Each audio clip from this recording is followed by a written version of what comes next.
Good day. This is the Professor, CBMD PhD, and today's Friday, March 20th, 2026.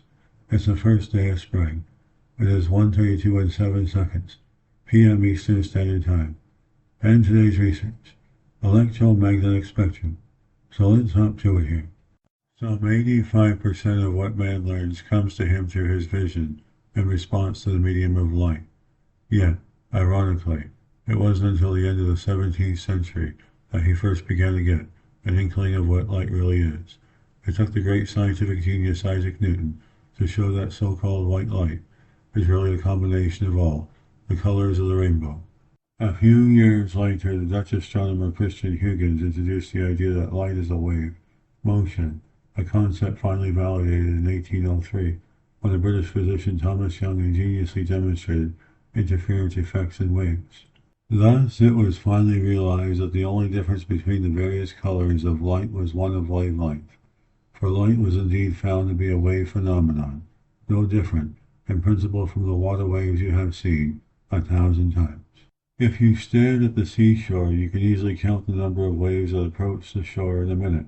Divide that number by 60 and you have the frequency of the wave motion in the familiar unit, cycles per second, CPS.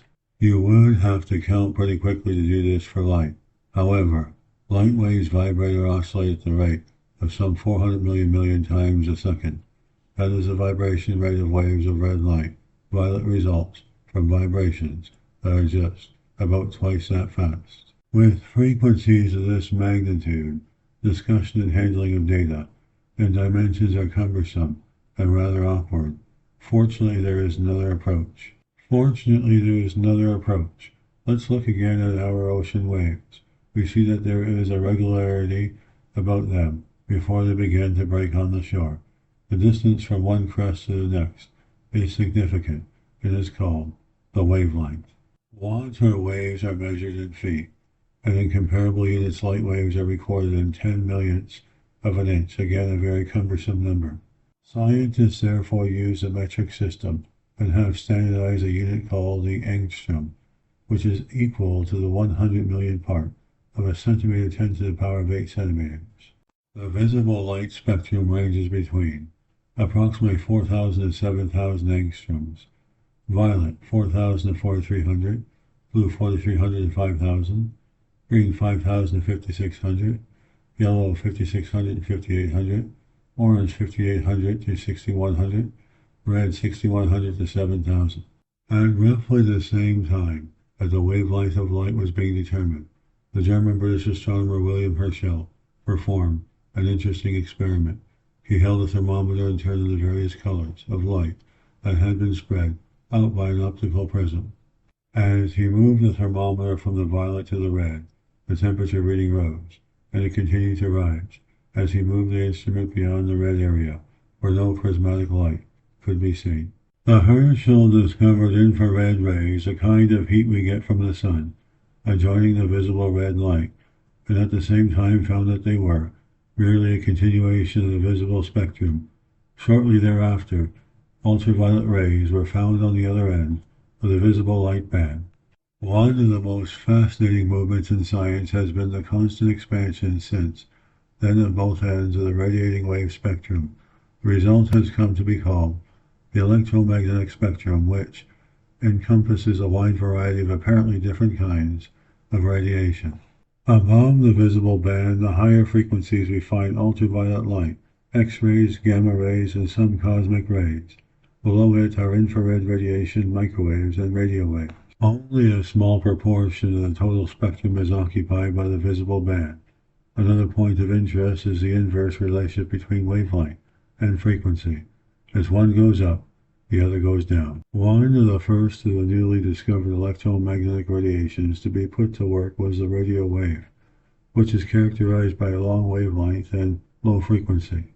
The low frequency makes it relatively easy to produce a wave having virtually all its power concentrated at one frequency. The advantage of this capability becomes obvious after a moment's thought. Think, for example, of a group of people lost in a forest. If they hear sounds of a search party off in the distance, all likely will begin to shout in various ways for help. But suppose all the energy going into the production of this noise could be concentrated in a single shout or whistle. Clearly their chances of being found would be much improved.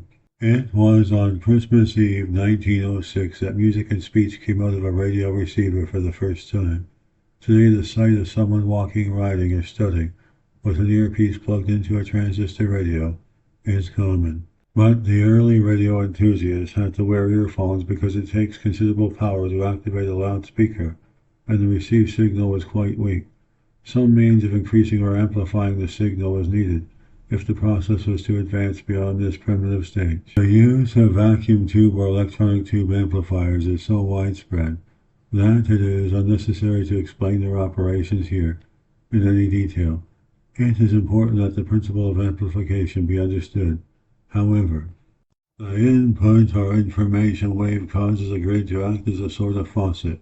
That is, it controls the flow of electrons, the current in the circuit, from cathode to anode.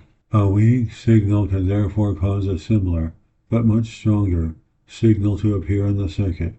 A larger signal is subsequently used to power a loudspeaker and the radio set. The amplification principle can be applied in another equally important way. Once a signal gets started in the circuit, part of it can be fed back into the input of the circuit. Thus the signal is made to go round and round, continuously regenerating itself. The device has become an oscillator, that is, a frequency generator that produces a steady and temporary coherent wave. The frequency of the wave can be rigidly controlled by suitable circuitry. The oscillator plays a vital part in radio transmission, for a transmitter beams energy continuously, not just when sound is being carried. The oscillator generates what is called a carrier wave. Information, such as speech or music, is carried in the form of audio detectable by ear frequencies, which might piggyback on the carrier wave. In other words, the carrier wave is modulated, or varied, in such a way that it can carry meaningful information. The electron tube made its giant contribution to radio, television, and other electronic devices by making it possible to generate, detect, and amplify radio waves. Because radio waves are easily controlled, something useful can be done with them. Suppose we set up 5 radio transmitters, all becoming at the same frequency. Although the waves are temporary or time coherent, they are out of step and not spatially coherent. But since good control is possible in radio circuits, we can force each antenna to radiate in phase, that is, in step, with the others. Such a process can increase the radiation power to an almost unlimited degree, but it does nothing to solve the problem of the limited total carrying capacity of the radio spectrum. The most obvious and best way out of this difficulty is to raise the operating frequencies into the higher frequency bands. There are 2 reasons for this. First, it is clear that the wider the frequency band, the number of frequencies available with which we work, the greater the number of communication channels that can be created. But second and more important, the higher the frequency of the wave, the greater is its information carrying capacity, in almost the same way that a large truck can carry a bigger load than a small one.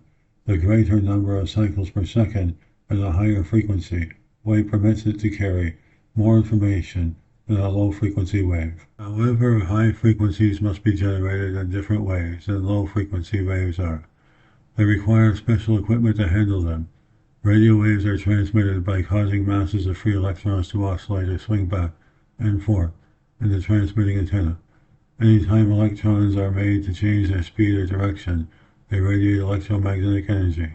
Each kind of oscillator has some limit to the frequencies at which it can operate.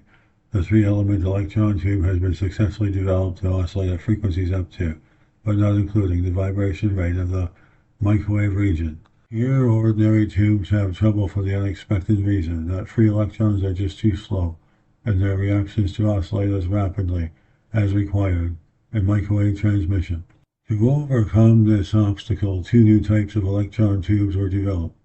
The Kleister in 1938 and the traveling wave tube some 10 years later. These lifted operation well up into the microwave region. It was a Kleister that made wartime radar possible. Today, many communication links depend heavily upon microwave frequencies. And this video was created for educational purposes only. My code name is Will. I'm Professor Christopher Brunet. leader of research scientist, ufologist, psychic computer technician, computer programmer, philanthropist, writer, mathematician, artist, photographer, film producer, chef, animal and nature lover. My passion is world peace. Have a great day. Good day. This is the Professor, CBMD, PhD, and today's